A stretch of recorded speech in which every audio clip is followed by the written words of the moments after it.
ప్రపంచాన్ని మార్చేసిన సున్నాకి పుట్టినిల్లు మనదేశమే అని చెప్పడానికి ఇక్కడొక బలమైన సాక్ష్యముంది. మధ్యప్రదేశ్లోని గ్వాలియర్ కోటలో ఒక చిన్న చతుర్భుజ ఆలయముంది. బయటనుంచి చూస్తే ఇది మామూలు గుడిలాగే కనిపిస్తుంది.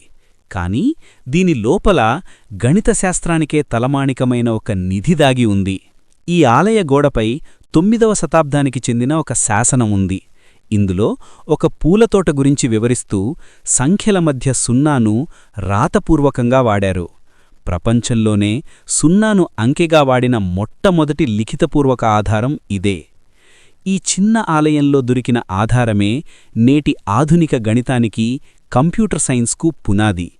ఆనాడు మన భారతీయులు సున్నాను కనిపెట్టకపోతే నేడు మనం వాడుతున్న ఫోన్లు, ఇంటర్నెట్, రాకెట్లు ఏవీ ఉండేవి కావు.